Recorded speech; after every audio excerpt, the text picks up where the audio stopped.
How's it? This is Mundo, and welcome to 2021 Namm or No Namm. Hashtag No Namm. No Namm show this year, of course, because of COVID, but I'm really proud that the Namm show, the National Association of Music Merchants, I'm happy that they continued on and had a virtual Namm this year. So it is Believe in Music. One nice thing about this year's Namm is everybody can log in. Just go to Believe in Music and make a profile and you're in. And while the proper, I guess, virtual Namm show is done, this will be open throughout February. So check it out.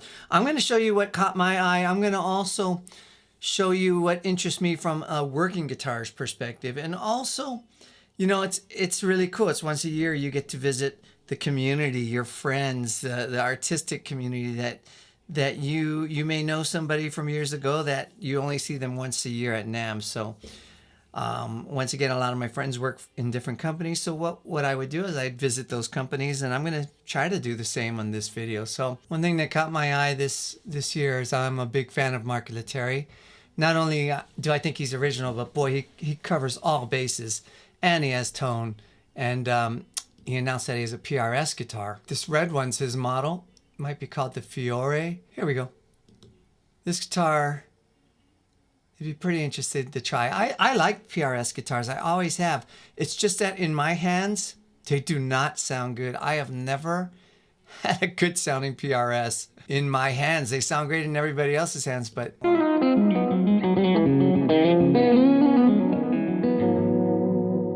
I think this is going to be such a smart guitar for a working professional. It's going to cover all the bases.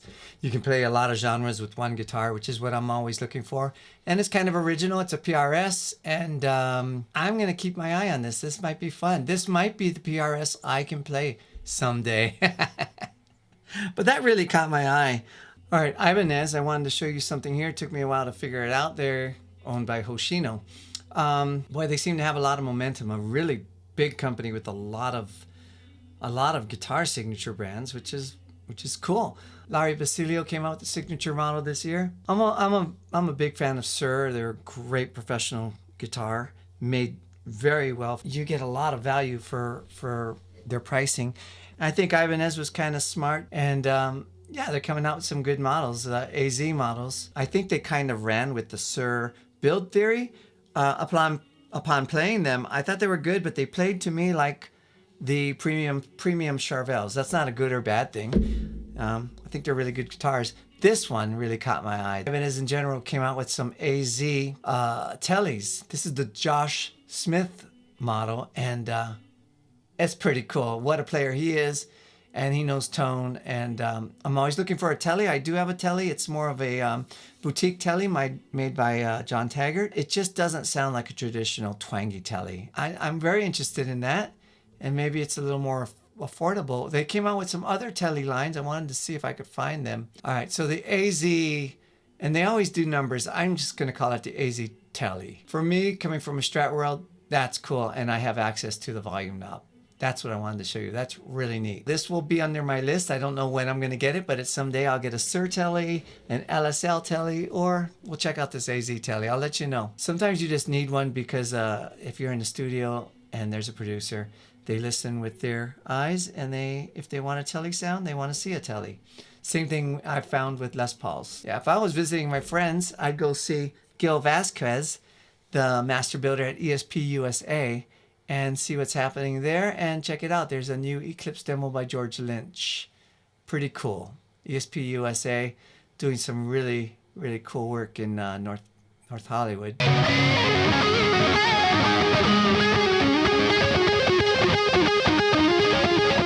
Yeah, George. I always have some wicked cool guitars anyway.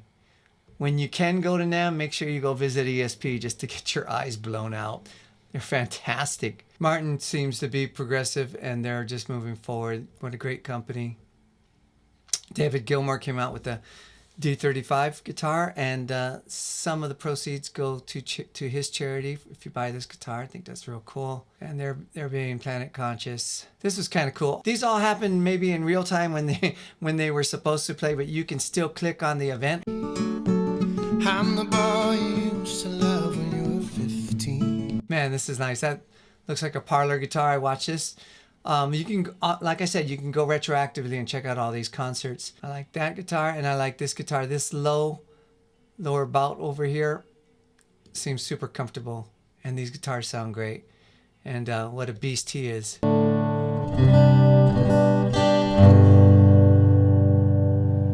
I get all the sound that I would get out of a normal acoustic guitar just without a body. The neat thing about this too is that we give you reverb and chorus on the control here. So if I want to add effects,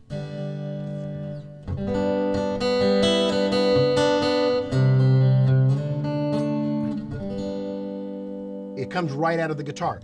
All right, so he's playing a silent guitar. I have never played one of these, but I just helped my friend buy one. He works in a church and he needed something silent with effects, and I sold him on this. He says it's great. All right, so what I wanted to look at is this Variax Guitars. I'm a big fan of these. Before Line 6 was bought out by Yamaha, Line 6 came to the pit musicians in the Mamma Mia show, and I was playing Guitar One in that show at the time. And we were able to try out these Variax prototypes, and they sounded great. And what they could do was mind exploding. But at that time, they weren't known for making guitars, and the guitars were not good. And unfortunately, through the years, I think those original guitars have given them a bad name. So I'm always looking at these because I want to get into this at some point.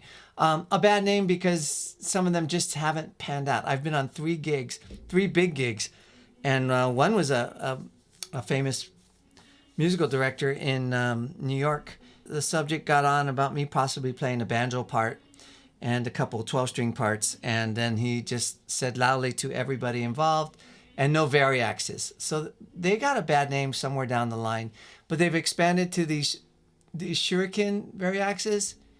Here's your standard Variax, and then these James Tyler. This is where I would go, and I still will go there at some point because what they can do is awesome.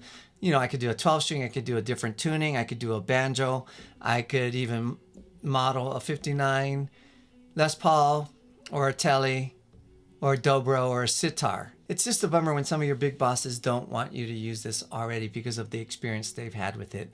I almost think it's time to rebrand and get rid of the Variax name. But these are great guitars. I don't quite see anything new, and just wanted to check up on that. And then also, there's the dreaming factor. You walk around, you dream about guitars that you wish you can get. Check this out. It's twofold for me because I've been a fan of Collings guitars out of Austin, Texas, I think. But I'm a huge fan of Julien Lage, and a few years ago they had a acoustic signature model, and it was $6,000. So I can never see myself paying for that. Even if I had the money. But I gotta say, it is one of the best acoustic guitars I've ever played. Playability, the sound coming out, it was just everything coming together for the perfect guitar. It was great. So Waterloo Guitars is kind of their, I hate to say it, but their Squire line. Still not the cheapest guitars, but they make great acoustic guitars as well. But since I said I'm a Julien Lage fan, he came out with the signature guitar. And what he can do with it seems with a guitar just plugged into an amp, it's just great. So it's the 470 JL, I think. It's kind of a modern vintage vibe happening. Check this out.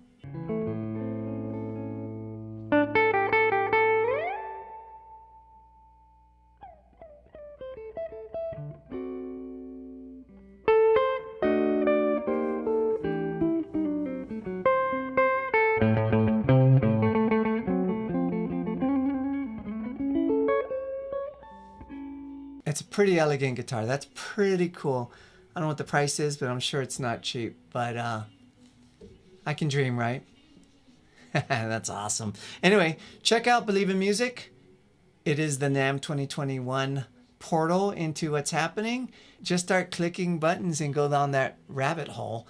Don't forget the education and training. There's always great training sessions at Namm. I've learned so much. It is the National Association of Music Merchants, so it's from that angle of how a music store, let's say, could sell better or have a better social media presence, but I still go to those seminars and clinics and learn a lot. And like I said, this is all available until the end of February. That's my understanding. Anyway, this is Mundo with an informal Namm 2021 video, and please hit subscribe and give me a thumbs up. It really helps me out. I really appreciate it.